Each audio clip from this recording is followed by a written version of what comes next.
വീട്ടിലിങ്ങനെ വെറുതെ ഇരുന്ന സമയത്താണ് ഞങ്ങളെ വെഡ്ഡിങ് ആൽബം വന്നിട്ടുണ്ടെന്ന് അറിഞ്ഞത്. എന്നാൽ പിന്നെ അത് വാങ്ങാമെന്നായി. അങ്ങനെ ഞങ്ങൾ രണ്ടുപേരും കൂടെ വെഡ്ഡിങ് ആൽബം വാങ്ങാൻ വേണ്ടി പോവാണ്. പോകുന്ന സമയത്ത് ഒരു ചായ കുടിക്കാമെന്നൊക്കെ തോന്നി. അങ്ങനെ ഞാനൊരു ചായയും ചട്ടിപ്പത്തിരിയും വാങ്ങി. കണ്ണേട്ടൻ ജ്യൂസും പേരറിയാത്ത എന്തോ ഒരു സ്നാക്കും കൂടെ വാങ്ങി. വെറൈറ്റി ആയിട്ടുള്ളൊരു ഐറ്റം ടേസ്റ്റ് ചെയ്യണം പറഞ്ഞ് വാങ്ങിയതായിരുന്നു. പക്ഷെ വലിയ ടേസ്റ്റ് ഒന്നും ഉണ്ടായിരുന്നില്ല. അങ്ങനെ ഞങ്ങൾ കൊറിയറൊക്കെ വാങ്ങി വീട്ടിലോട്ട് പോയി. ഈ ആൽബത്തിനൊരു പ്രത്യേകതയുണ്ട്.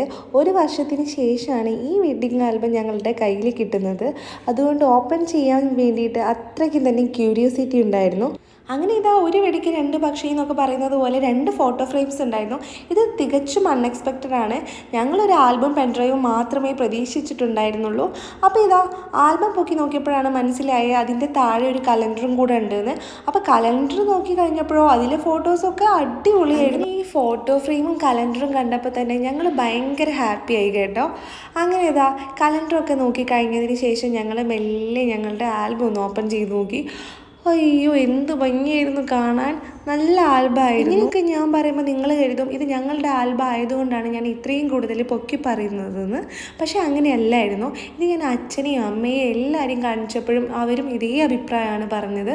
കണ്ടു കഴിഞ്ഞപ്പോൾ എല്ലാവരും തന്നെ നല്ല അഭിപ്രായമായിരുന്നു പറഞ്ഞത്. ആർക്കും മോശം പറയാനൊന്നും ഇല്ലായിരുന്നു.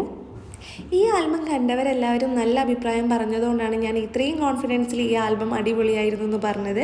അങ്ങനെ ഞങ്ങൾക്ക് പെട്ടെന്ന് തോന്നി ഒന്ന് വയനാട് ചുരം വരെ പോവാമെന്ന്. അങ്ങനെ ഞങ്ങൾ വണ്ടിയെടുത്ത് വയനാട് ചുരത്തിൽ പോയി. അങ്ങനെ അവിടുത്തെ സ്പെഷ്യലായിട്ടുള്ള ചായയും കാടമുട്ടിയൊക്കെ കഴിച്ചു. കുറച്ച് ടൈം അവിടെ സ്പെൻഡ് ചെയ്തു. പിന്നെ ഞങ്ങൾ വീട്ടിലോട്ട് പോയി. അപ്പോൾ അത്രയേ ഉള്ളൂ. Tata, bye bye.